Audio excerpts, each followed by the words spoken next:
Very briefly, I want to cover the prophecies that in the last days, God was going to bring the people, the Jews, back into the land of Israel, which we've already seen take place, and they're still coming. But the prophets also told us that they would rebuild their cities, and he was going to restore them, as you can see in Isaiah chapter 44, and also in Zechariah chapter 14, where he talks about Jerusalem will be raised up and remain in its place, and it will be inhabited, never again will it be destroyed. Now, if you're novice to Bible prophecy, you must understand that the Jews did not occupy the city of Jerusalem until 1967, when that war broke out and the forces of Israel overtook the Arabs who were in control of that area in East Jerusalem, and the ownership has been in the hands of the Jews since that war, 1967. But what we do know for sure is when Israel became a nation again, May 14th of 1948, they started to move their people back into Israel, and part of the process of moving into Israel was the rebuilding of Israel, rebuilding the cities in the outlying areas in Israel. So those prophecies have already been established. They're truths that you can see from history, and as a matter of fact, you can see from the current news.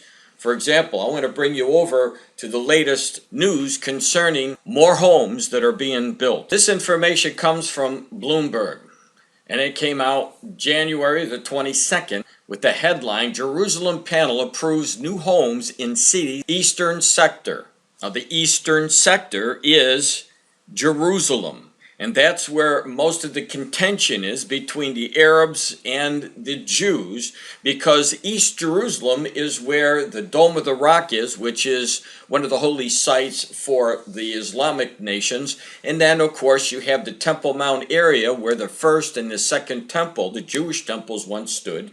And, of course, the Lord told us in the last days there's going to be another temple, a third temple that will be built, and that temple will see the Antichrist go into that temple. So this area has been an area of contention, and it is one of the mainstays that caused the peace process between the Arabs and Israel to fail. Let me just read what it says. Jerusalem officials approved the construction of hundreds of apartments in the city's contested eastern sector, feeling freer to act following the inauguration of Donald Trump. The past 8 years have been difficult, with pressure from the Obama administration to freeze construction. Mayor Nir Barkat said in an emailed statement, I believe that we are entering a new era in which we will be able to continue to build and develop the city for the benefit of all residents, Jews and Arabs alike.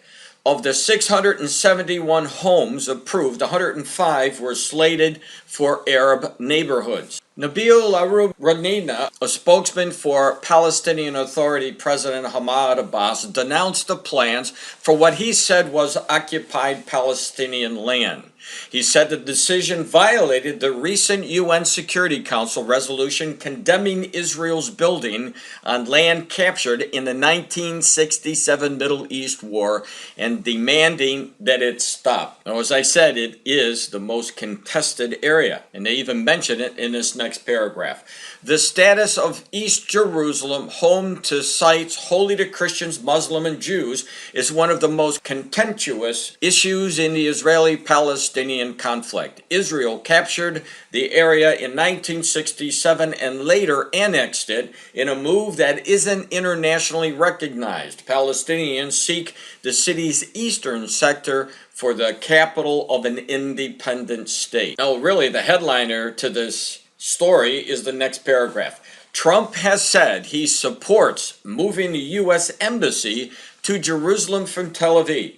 And some Israeli officials, including Barkat, see such a move as recognition of Israel's hold over all the city. Now, anyone who has been coming to my website and has viewed many of my prophecy videos on YouTube have heard me that I believe that East Jerusalem, this city that causes the Israelis and the Arabs to butt heads constantly, will, in my opinion, cause the next war. And I believe that there's a great possibility that Psalm 83 points to the next war. It even outlines every single one of the nations that will be joining together as a confederacy against the nation of Israel.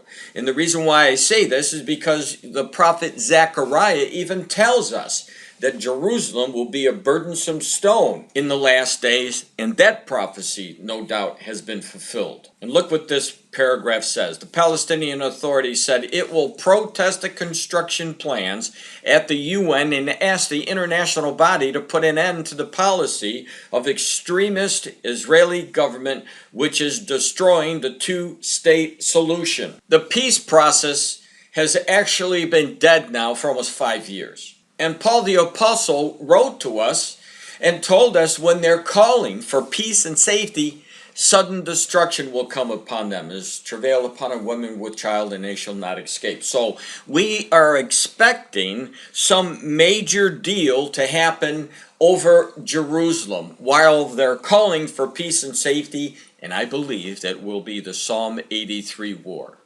So as we see the new president, Donald Trump, befriending the nation of Israel, joining forces, if you will, with the nation of Israel, we'll probably see more conflicts in 2017. So let's watch the news and see how these prophecies completely come to fruition.